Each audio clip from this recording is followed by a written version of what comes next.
A esta mujer la mataron por espionaje, aunque quizá jamás robara un secreto. Puede que este hombre fuera el verdadero James Bond o una víctima de sus propias fantasías. Y quizá este hombre haya salvado al mundo y desaparecido sin dejar rastro. En el mundo del espionaje nada es lo que parece.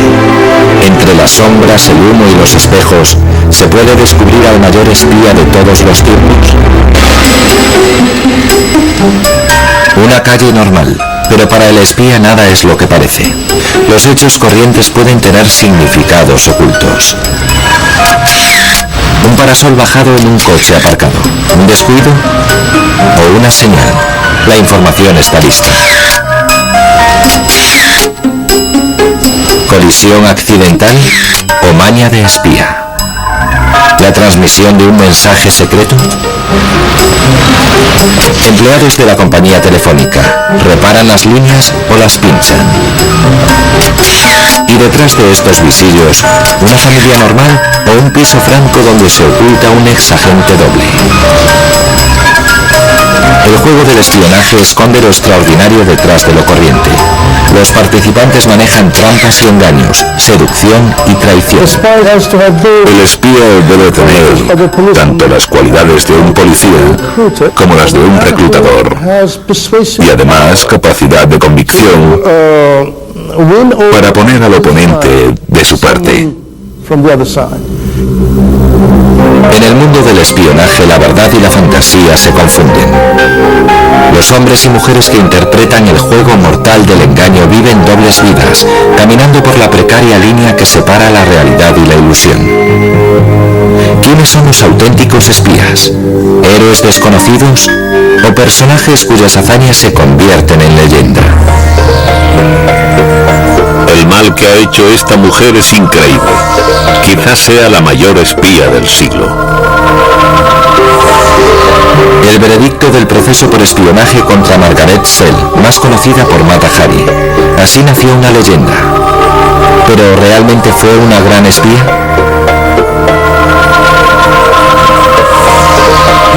A principios del siglo XX en París ya crecía la leyenda de Mata Hari, exótica bailarina, cortesana que seducía a los ricos y poderosos de Europa. Entre sus amantes había 2 o 3 hombres muy importantes, uno de ellos un barón alemán. No solo tenía conexiones con la élite parisina, también tenía relaciones muy influyentes en Alemania. Cuando Francia y Alemania se enzarzaron en la Primera Guerra Mundial, Mata Hari aprovechó la oportunidad para cobrarse sus poderosas conexiones y su exótica reputación. A los espías alemanes les atrajo su pasión por los uniformes. Si llamaban una vez a la puerta era el agregado alemán.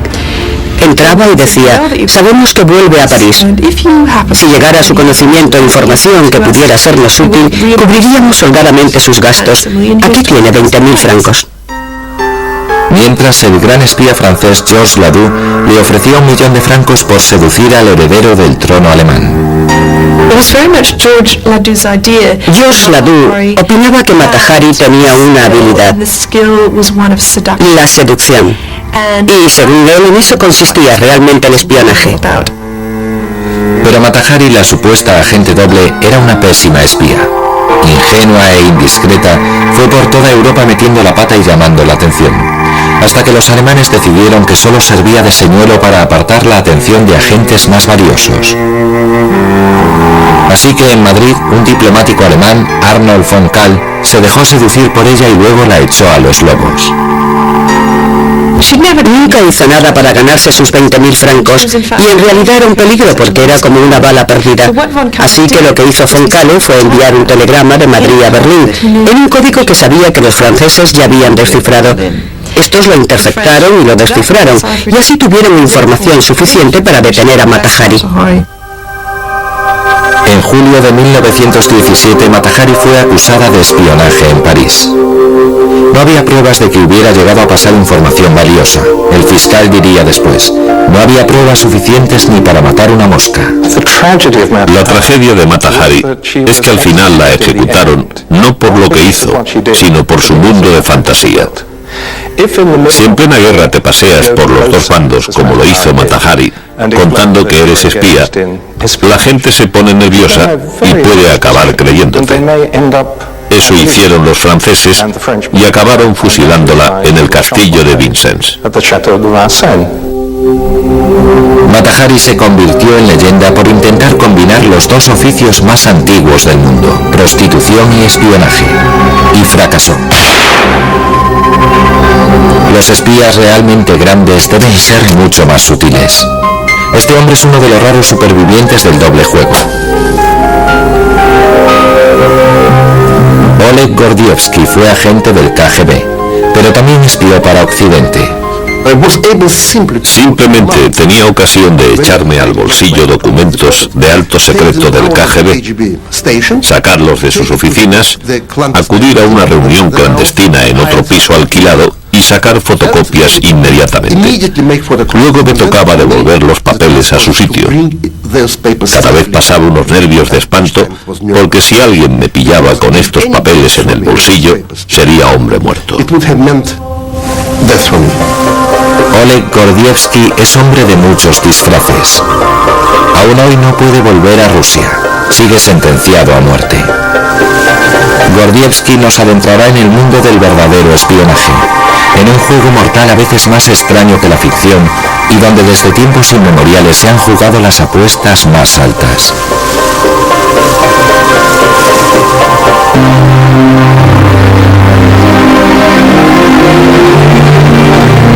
Moscú, donde hasta el clima se confabula para ocultar una de las organizaciones más brutales que ha conocido el mundo.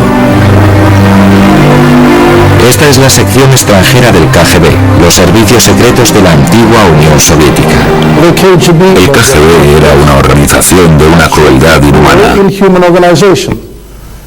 Mataba incluso a los suyos, mandó a millones a la cárcel, exterminó a gente fuesen cuales fuesen su nacionalidad o sus opiniones políticas. Había informes secretos, actividades de inteligencia como reclutar informadores en países extranjeros. Se exigía un gran nivel de conocimiento sobre esos países extranjeros, así que parecía un reto. Por eso entré en el KGB. Desde su central en la prisión moscovita de Lubyanka, las operaciones de inteligencia del KGB se extendían por todo el mundo, contribuyendo al clima de intriga que ha definido nuestra visión del espionaje. Pero el juego brutal interpretado por el KGB durante buena parte del siglo XX empezó hace miles de años. El espionaje es casi tan antiguo como la propia historia. El Antiguo Testamento habla de los 12 espías que envió Moisés a Canaán para preparar el camino a los hijos de Israel. Y como Mata Hari, Dalila fue una espía seductora. Traicionó a Sansón y lo entregó a los filisteos. El espionaje puede hacer y deshacer imperios. Segundo siglo antes de Cristo. En las llanuras de Anatolia, cerca del Mar Negro, un niño de 11 años aprende a convertirse en el primer gran espía de la historia. Mitrídates, heredero del trono de Ponto, estaba exiliado, desposeído por su propia madre, y tramaba su venganza. Tuvo una infancia terrible. Acabó errando por la actual Turquía durante años, espiando el territorio, hasta que pudo volver, derrocar a su madre y presumiblemente darle alguna muerte horrible. Mitrídates aprendió de joven el arte del espionaje y aplicó sus lecciones con brutalidad. Usando el engaño, se infiltró disfrazado en la corte y se hizo con el poder. Empleó la información aplicando la inteligencia acumulada en el exilio para conquistar a las tribus vecinas y usó la opresión. Empleó un servicio secreto para mantenerse en el poder. De ahí nos viene el mito Mitrídates, el rey que todo lo ve. Él mismo salía y te espiaba. Esa es la idea. El rey que se disfraza en su palacio y salta el muro de noche. De modo que te paras a hablar con un viejo mendigo en el mercado y al día siguiente te arrastran a palacio y te decapitan porque en realidad era el propio rey. Una vez asegurada la base de su poder, Mitrídates utilizó la inteligencia militar para extender su imperio. Invadió Crimea, marchó sobre Grecia y lanzó una cruzada para expulsar a los romanos de Asia Menor. Una vez que entró en guerra con los romanos, parece que la mayor parte de sus conquistas las llevó a cabo entrando en contacto con gente en las ciudades e islas griegas que eran partidarias de expulsar a los romanos. Así que no tuvo que golpear al azar, sino que fue una campaña perfectamente planeada. Uno de los riesgos del mundo paranoico del espionaje es que quienes engañan e intrigan pueden acabar siendo engañados a su vez. Eso le pasó a Mitrídates. Cuando se preparaba para su mayor aventura, la invasión de Italia, su propio hijo encabezó una revuelta contra él. Y como tantos espías, la carrera de Mitrídates acabó con una muerte prematura por su propia mano. El imperio de Mitrídates acabó en ruinas, pero ¿fue un buen espía? Ciertamente dejó un temible legado. La sociedad paranoide que creó, su uso de la inteligencia para la conquista, son todos ellos ingredientes de la carrera de un espía que dominó el oficio moderno. 1917. En Rusia la revolución lleva a los bolcheviques al poder. El recién nacido Estado soviético intenta aplastar a sus enemigos. La lucha contra las fuerzas de la contrarrevolución la encabeza el lugarteniente más entusiasta de Lenin, Félix Dzerzhinsky. Creía en el sueño revolucionario. Se había endurecido con la experiencia de la persecución y la cárcel bajo el régimen zarista. Pero tras la Revolución de Octubre, no dudó en usar cualquier método que estimara necesario para asegurar la supervivencia del régimen bolchevique.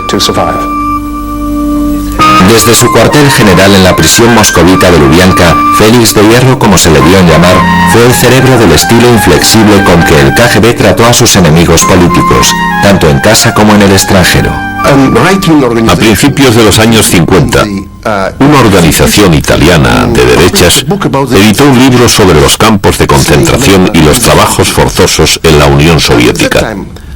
Por entonces el KGB en Italia, con ayuda de informadores o agentes secretos, destruyó los almacenes donde estaban los libros recién impresos, listos para la venta. Lo destruyeron rociándolo de un líquido venenoso y maloliente. Fue una de sus operaciones más interesantes. No fue muy agradable, pero el KGB nunca fue una organización agradable precisamente. Como antes hiciera Mitrídates, Félix Dzerzhinsky usó la inteligencia no solo para la opresión interna, sino también para la expansión en el exterior. El KGB se hizo experto en el reclutamiento de agentes extranjeros en favor de la causa comunista. Solo había tres métodos: la afinidad ideológica, es decir, gente dispuesta a trabajar por sus convicciones; la segunda categoría, los intereses materiales, o sea, por dinero; y la tercera se llamaba eufemísticamente psicológica, motivos psicológicos, pues así se llamaba al chantaje, al simple chantaje. Los reclutadores del KGB se apuntaron a algunos éxitos sonados. Ian Philby, diplomático, enlace de la CIA y posible jefe de la inteligencia británica. Un comunista comprometido que huyó a la Unión Soviética en 1963. Arne Treholt, miembro prosoviético del gobierno noruego, que entregó a los rusos los secretos de la defensa antisubmarinos de la OTAN. Y Aldrich Ames, el espía del $1.000.000, un exoficial de alto rango de la CIA que pasó el resto de su vida entre rejas por traición. Era un bastardo y un cínico. Lo hizo por dinero. Entregó a mucha gente. Yo era agente británico, y además de mi caso, muchos agentes americanos fueron ejecutados por su culpa.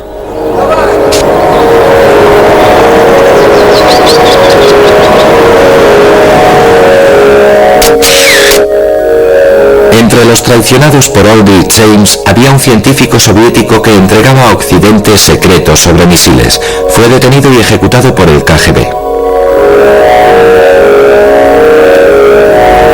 Pero el KGB hacía algo más que reclutar espías. Félix Dzerzhinsky enseñó a su servicio secreto el juego del engaño a gran escala.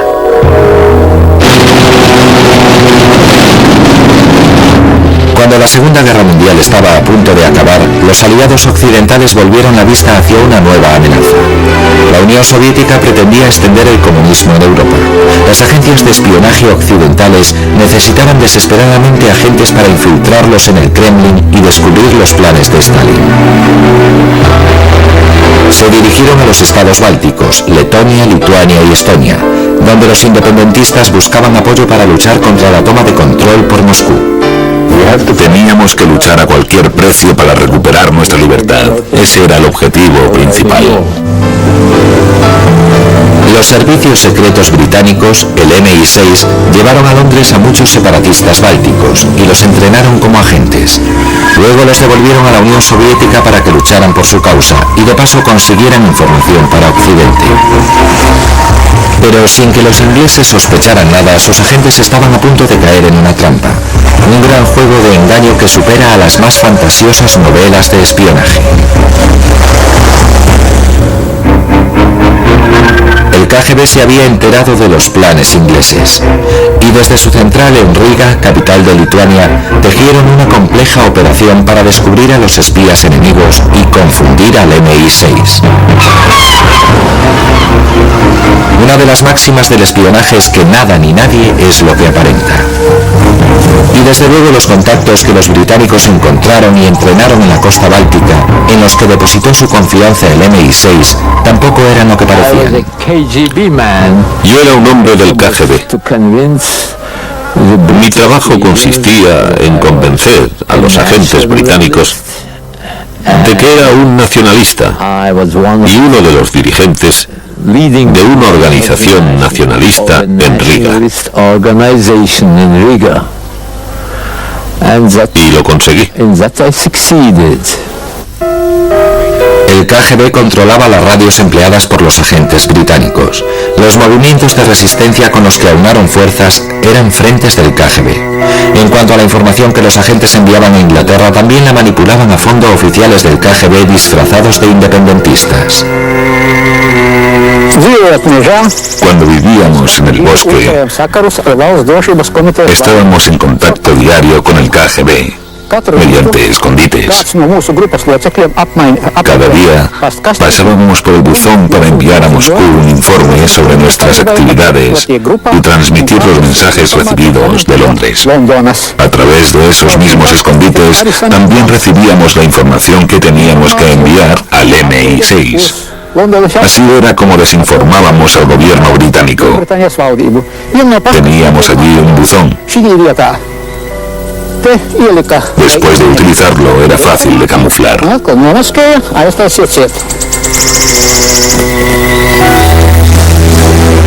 El juego de engaño y manipulación duró 6 años, hasta principios de los años 50. Durante todo este tiempo se tuvo engañado al MI6, que aceptaba sin rechistar la desinformación del KGB.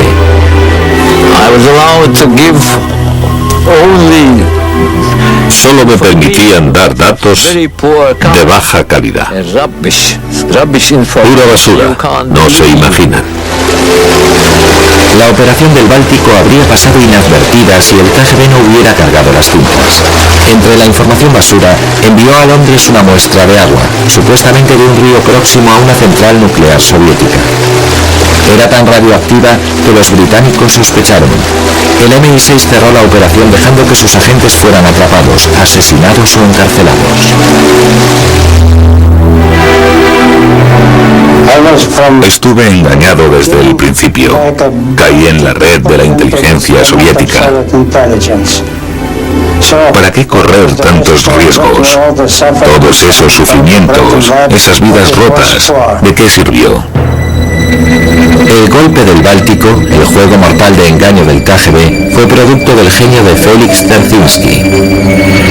Y aunque ahora se haya retirado su estatua de Lubyanka, su legado perdura en la Rusia postsoviética. Su retrato sigue colgado en los despachos de los servicios de seguridad e inteligencia rusos.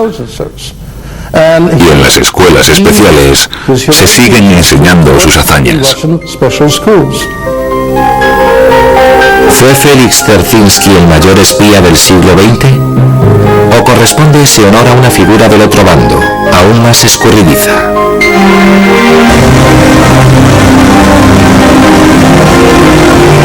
Este es uno de los edificios más espectaculares de Londres, la central del Servicio de Inteligencia Británica. El SIS, también llamado MI6, es un rascacielos fortificado que se alza a orillas del Támesis. Su fachada futurista contrasta con los humildes orígenes de la organización a comienzos del siglo XX. El espionaje inglés empezó como pasatiempo de caballeros, que hacían turismo por los puntos conflictivos del mundo, desde la frontera india hasta Europa Central, con un manual en una mano y un cuaderno secreto en la otra.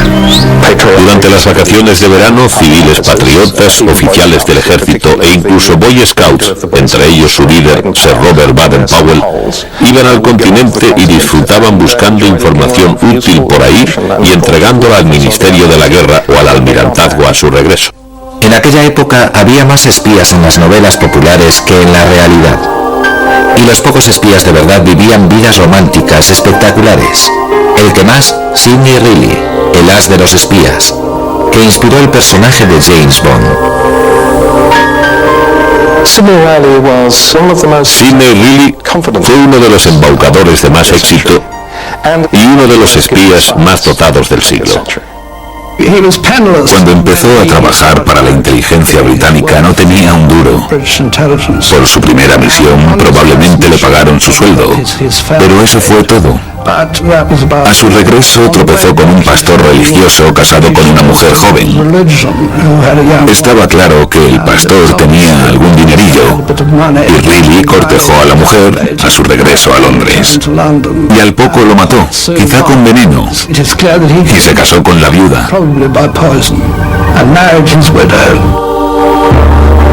Sidney Reilly, espía y caballero, dirigió por su cuenta varias operaciones contra Rusia y la revolución bolchevique. Combinaba una habilidad muy de James Bond para disfrazarse, seducir e infiltrarse con fantasías infantiles de patio de colegio. Llegó a proponer en serio quitarle personalmente los pantalones a Lenin y, por si no bastara, también a Trotsky. Les haría desfilar por Moscú y así acabaría con la revolución bolchevique. En cierto modo fue una idea más sensata que la que se le ocurrió después a la CIA de poner desfoliante en la loción de afeitar de Castro para que se le cayera su barba, perdiera su atractivo de macho y los cubanos volvieran a la economía de mercado. Por último, Sidney Reilly se enfrentó a Félix Dzerzhinsky. Sus fantasías le hicieron víctima de una ilusión mortal. El gran artista del engaño de principios del siglo XX acaba engañado por la Unión Soviética. El KGB monta una falsa organización formada por supuestos antibolcheviques clandestinos. Le piden a Reilly que acuda en su ayuda. Sidney Reilly así lo hace y al poco lo detienen, le interrogan y le matan por la espalda de un disparo en la cabeza. Como Sidney Reilly, toda Inglaterra despertó bruscamente de sus sueños de fantasioso espionaje con la amenaza de la guerra.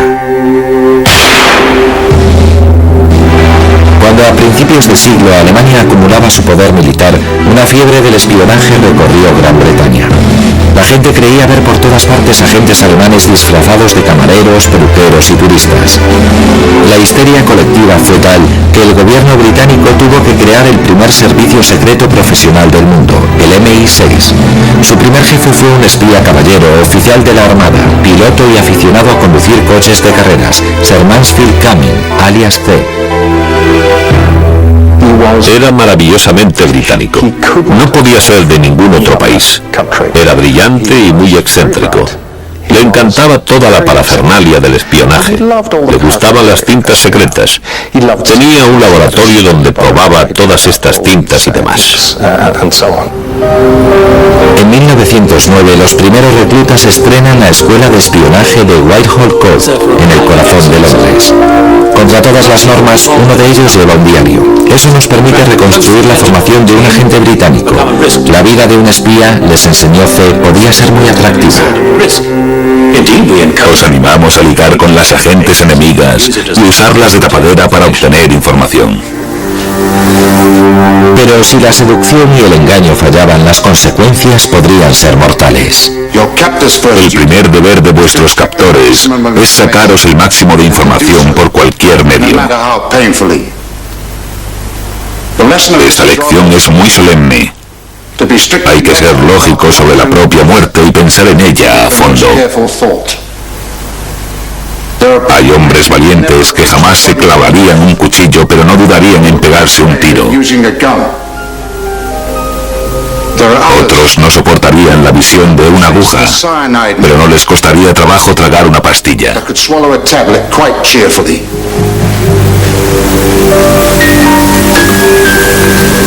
Anotaremos cuidadosamente cuál de estos medios preferís llevar encima y vuestra promesa de usarlo en las circunstancias adecuadas. La muerte es una opción viable. En 1914 la amenaza alemana se volvió real. Los caballeros británicos, convertidos en jugadores profesionales, entraron en guerra. La Primera Guerra Mundial se libró en las trincheras, una toma agónica y sangrienta del territorio. Para los comandantes aliados, la información sobre la posición de las fuerzas alemanas resultaba vital. La inteligencia británica se prestó voluntaria.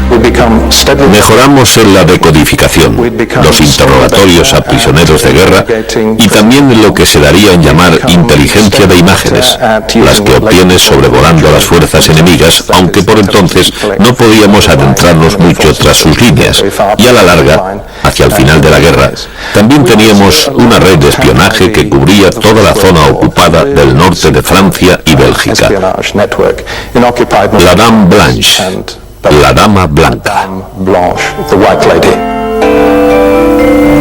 La Dama Blanca fue creación de uno de los agentes más brillantes de C, el capitán Harry Landau, que supervisó las labores de vigilancia de las tropas alemanas en su avance en tren hacia el frente. Sus agentes se organizaban por células, unidades independientes que tenían un nombre en código individual, y los agentes que se desperdigaron por Francia y Bélgica fueron los que menos llamaban la atención en tiempos de guerra: mujeres jóvenes. Estaban obligadas a alojar a oficiales alemanes y no se perdían palabra del enemigo. Un día me dijeron que podía sumarme a ellas. Y recuerdo que mi madre me dio a leer un papel con la promesa de no contárselo a nadie. Aguantar lo que fuera antes que traicionar a la causa. Estábamos todas decididas a morir antes que traicionar a la causa. Hablábamos con los soldados a los que alojábamos, sobre todo con los cocineros. Preguntábamos de dónde eran, si tenían familia. Al cabo de un par de días nos lo contaban todo.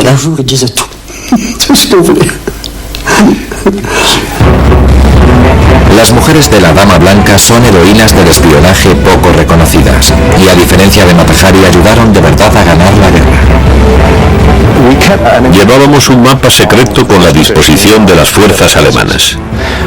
Y el día del armisticio, en noviembre de 1918, de las posiciones de 186 divisiones alemanas señaladas, solo 2 estaban equivocadas. ¿Fue Sir Mansfield Cumming el mayor espía de todos los tiempos? Desde luego fue el primero y el más sistemático de los espías profesionales. Pero la Dama Blanca es una de sus pocas operaciones que han salido a la luz. Pese a su alto perfil actual, el MI6 no desvela sus misterios. Aunque un episodio demuestra que incluso esta silenciosa organización es capaz de golpes espectaculares.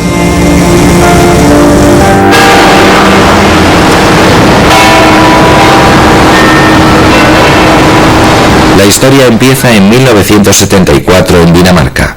En un club deportivo de Copenhague, un agente británico con el nombre en clave de Michael estableció contacto con una nueva fuente de información vital.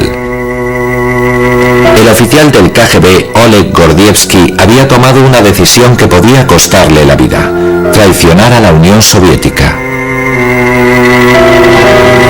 Durante 10 años, Oleg Gordievsky entregó cientos de documentos de la KGB de la Embajada Soviética en Copenhague y después en Londres.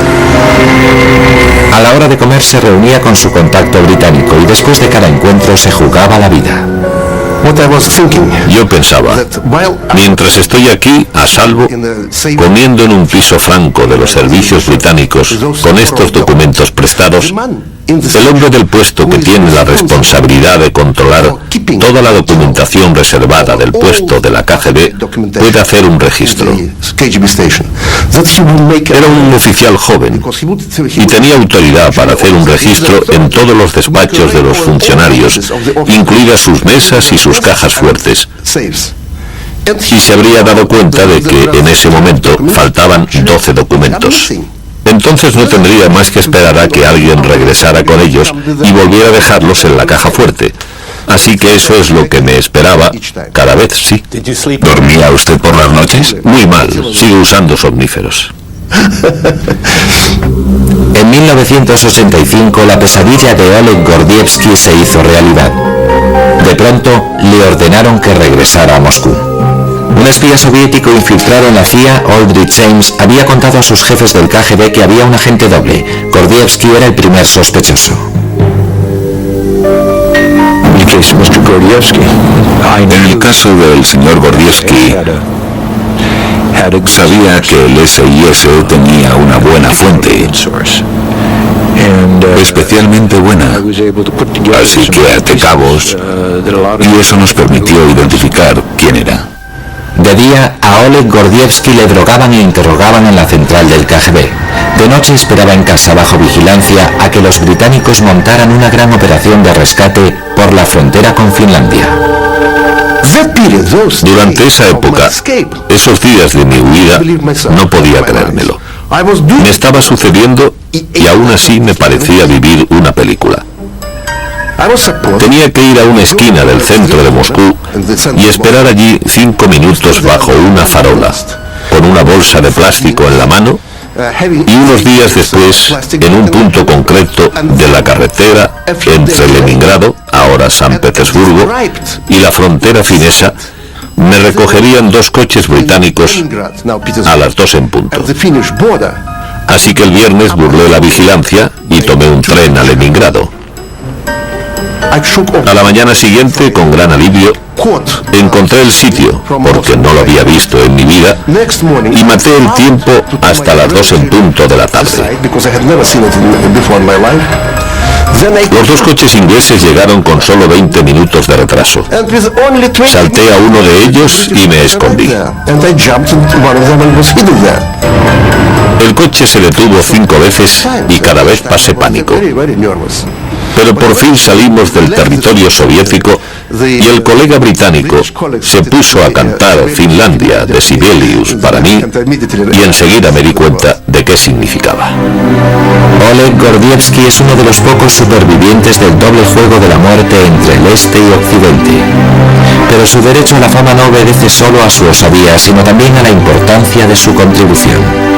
Fue la información pasada por Gordievsky la que ayudó a Margaret Thatcher a establecer relaciones amistosas con Mikhail Gorbachev en 1985. Pero el juego del espionaje es un juego de espejos, donde un farol se cubre con otro farol. Y hay algo llamativo en la historia de Gordievsky. Cuando tras su huida llegó a América para que lo interrogara la CIA, su interrogador fue el mismo hombre que lo había traicionado, Aldrich James. La persona de la CIA que tenía delante cuando lo conocí era el hombre más encantador de todos, con pinta de buena persona, que te miraba a los ojos y parecía tan simpático, cuando probablemente estaba pensando de mí: hijo de perra, ¿por qué no estarás muerto? ¿Por qué no te has muerto cuando te entregué?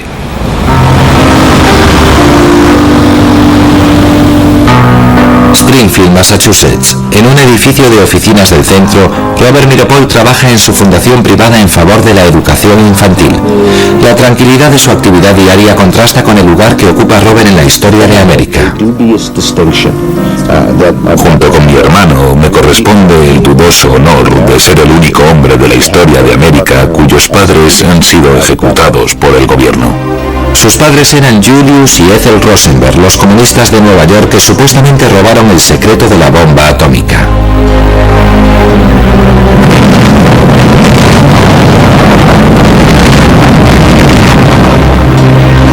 El bombardeo de Hiroshima y Nagasaki puso fin a la Segunda Guerra Mundial y al mismo tiempo convirtió a Estados Unidos en la primera potencia militar del planeta. Entonces, en 1949 ocurrió lo inimaginable. Los rusos hicieron estallar una bomba. El hecho de que ambos bandos tuvieran armas atómicas convirtió la Guerra Fría en un periodo de tensión como no lo había habido en 30.000 años. Estados Unidos consideró alarmante el aumento del poder y la influencia soviéticos. La paranoia sobre la infiltración comunista suscitó una pregunta crítica. ¿Quién había entregado a los rusos el secreto de la bomba atómica?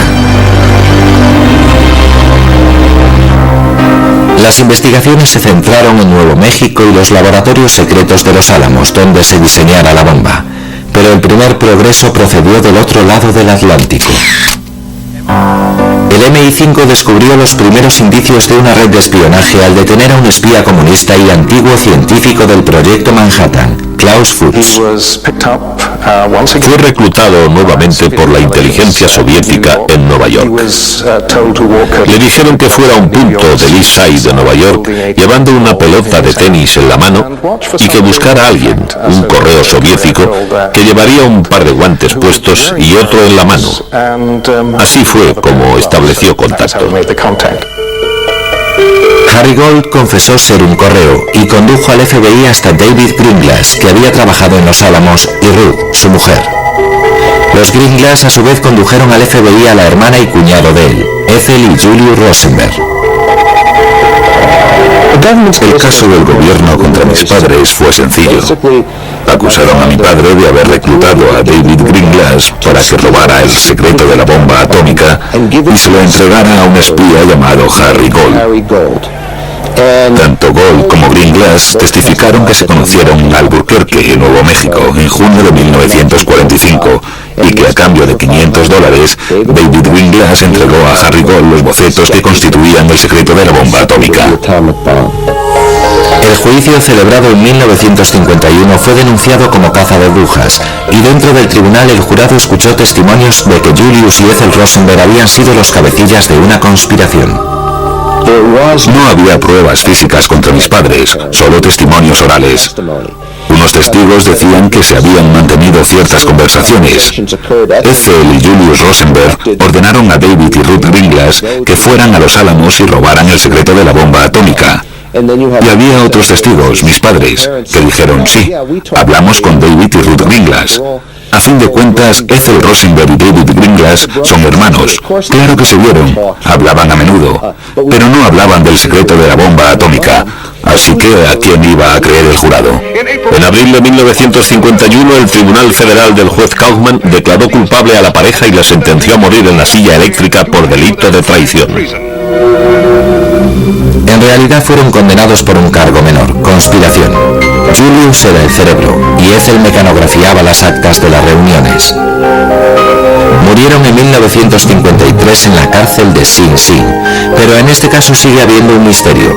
Buena parte de la evidencia no resiste un escrutinio, como por ejemplo la sugerencia de que Gold, Greenglass y Julius Rosenberg estaban vinculados. Gold y Greenglass testificaron que Harry Gold se presentó diciendo, me envía a Julius. Eso implicaba a mi padre.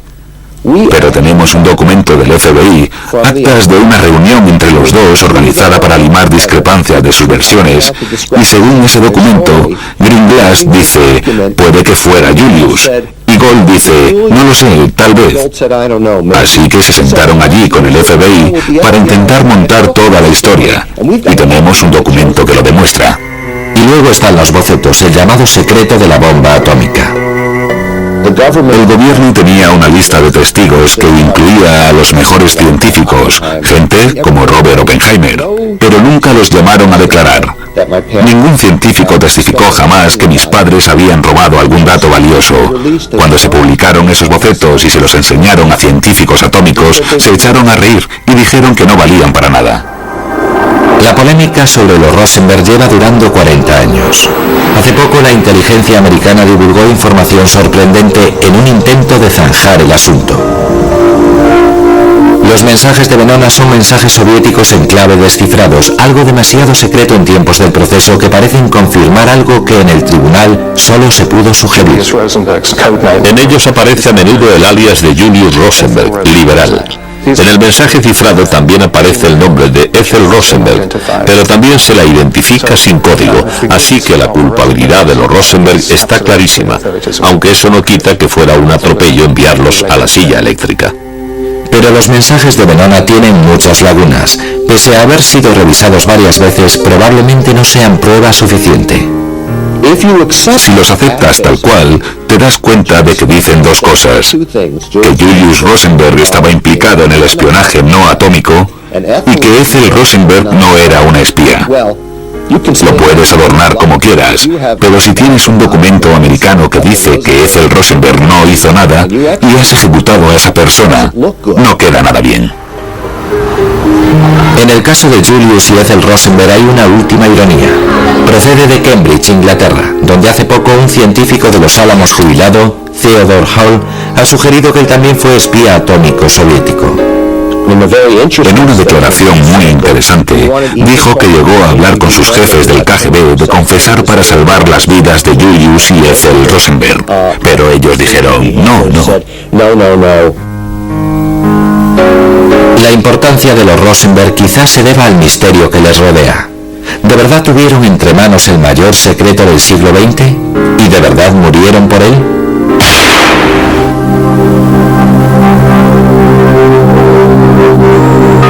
La Tierra vista desde el espacio, punto de mira predilecto del espionaje moderno. Aquí no hay espías ni disfraces, solo satélites silenciosos que orientan sus lentes hacia Tierra buscando bases de misiles, movimientos de tropas e incluso barcos rusos en construcción. Por ejemplo, pueden ver que hay un Volkswagen Escarabajo aparcado junto a un Volkswagen Passat. Se puede ver la diferencia que hay entre los dos. Para eso se emplean sensores ópticos visuales, pero también puedes recurrir a otros medios, como el espectro electromagnético, por ejemplo, y medir el calor que sale de los edificios o el calor que genera el vertido de agua caliente en lagos y ríos procedente de una vasija nuclear. Hay satélites que observan, satélites que vigilan y otros que transmiten datos informáticos y conversaciones telefónicas. Y todos ellos se pueden pinchar. Los espías modernos son técnicos, científicos informáticos, ingenieros de telecomunicaciones y decodificadores que trabajan en bases desde donde los platos de radar peinan los cielos, espiando las llamadas confidenciales. Se llama SIGINT, inteligencia de señales. La inteligencia de señales empezó en la Guerra Civil Americana. La Unión tenía muchas líneas de telégrafos, miles de kilómetros, pero los confederados tenían muchas menos, aunque pinchaban a menudo las líneas. Tenían un hombre apodado Lightning Ellsworth, porque le alcanzó un rayo cuando estaba escuchando una línea de la Unión. La guerra de inteligencia electrónica se intensificó durante los años 50, periodo culminante de la Guerra Fría en que el radar occidental captaba las pruebas de misiles soviéticos. Los héroes desconocidos, espías del cielo, realizaban misiones audaces en aviones de reconocimiento que volaban a gran altura como el U-2 para identificar blancos para misiles nucleares. Siempre temía que creyeran que hacíamos algo más que reconocimiento, como un ataque. Como esos objetivos estaban muy diseminados por el sur de Rusia, volábamos en zigzag de un blanco a otro, por despistar, supongo. No sé si eso mejoraba nuestra seguridad. Lo que sí hacía, desde luego, era alargar el vuelo sobre Rusia. Pero recabar información desde una distancia segura solo es una parte del asunto. Desde las vísperas de la Segunda Guerra Mundial, Cuando casi toda la inteligencia procedía de fuentes humanas, el tema ha cambiado muchísimo. Ahora cerca del 80% procede de medios técnicos. Así que esos medios técnicos se han vuelto muy importantes, mientras que el valor de los James Bond ha caído en picado. De todos modos, los seres humanos son muy importantes en este negocio, porque alguien tiene que interpretar todos esos datos que se producen. En octubre de 1962, las dos vertientes de la inteligencia, la humana y la técnica, tuvieron que unir sus fuerzas para hacer frente a su mayor desafío. En aquel momento el mundo temblaba en el umbral de una guerra nuclear, la crisis de los misiles cubana. La política de esta nación considerará que cualquier misil nuclear lanzado desde Cuba contra cualquier nación del hemisferio occidental es un ataque de la Unión Soviética a los Estados Unidos que exigirá tomar represalias contra la Unión Soviética. La oposición americana a la revolución de Cuba obligó a Fidel Castro a cerrar filas con Moscú. El presidente soviético Nikita Khrushchev consideraba a Cuba una rampa de lanzamiento hacia los Estados Unidos. En 1962 los aviones U-2 que espiaban Cuba desde las alturas encontraron lo impensable. Lo que más te llama la atención son los indicios de actividad.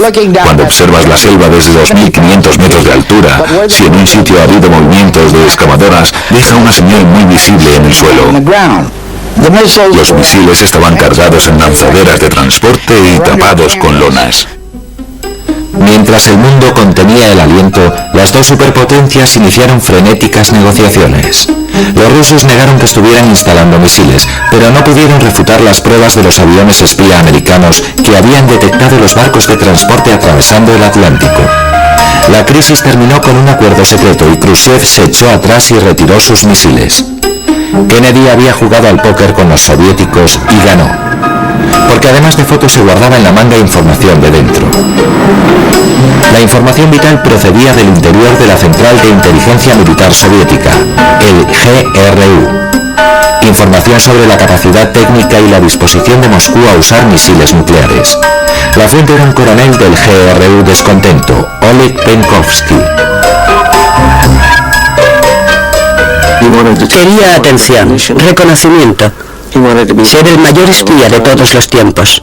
Penkovsky ofreció colocar en Moscú varias bombas atómicas en miniatura para hacerlas explotar en caso de necesidad. Él las colocaría encantado en varios sitios de Moscú que consideraba estratégicos. La CIA no aceptó su oferta y prefirió explotar otras ventajas estratégicas de Penkovsky. Sus contactos militares de alto nivel, su acceso a información reservada y su decisión de entregar información en sus viajes al extranjero. Los encuentros eran discretos, por lo menos al principio.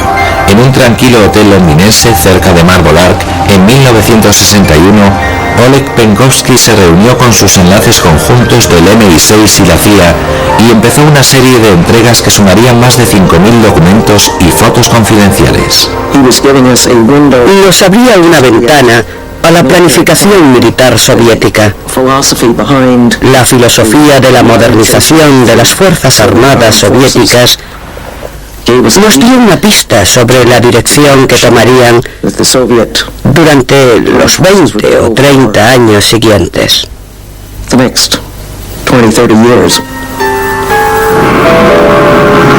Pero la carrera de agente doble de Penkovsky sería breve. Era muy impulsivo. Estaba decidido a entregar cada vez más información. Y los británicos, desoyendo los consejos americanos, quisieron explotar al máximo una fuente tan valiosa. La operación se desbocó y culminó en una chapuza de reunión en Moscú entre Penkovsky y su contacto inglés, el empresario Greville Wynne. El KGB estrechó el cerco. Un día Oleg Penkovsky salió de su piso y aceptó subir al coche de un compañero. Le llevaron a Lubyanka. Entró arrastrando los pies. Estaba hecho una piltrafa. Se dejó caer en un extremo de mi mesa, totalmente hundido, hecho polvo.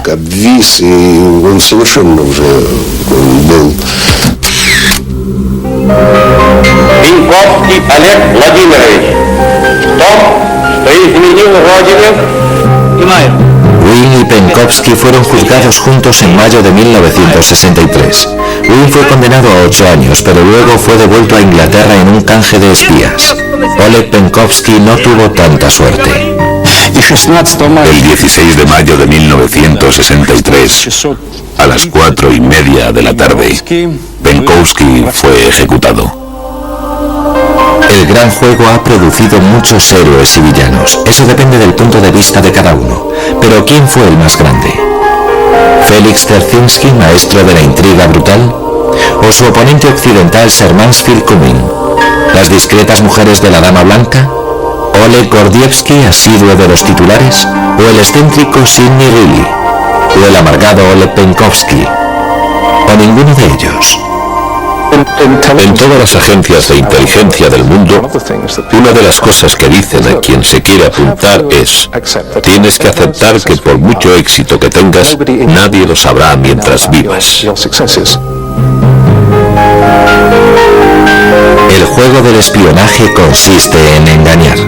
Quizá el mejor espía, tanto hombre como mujer, fuera tan bueno que no hayamos reparado en él.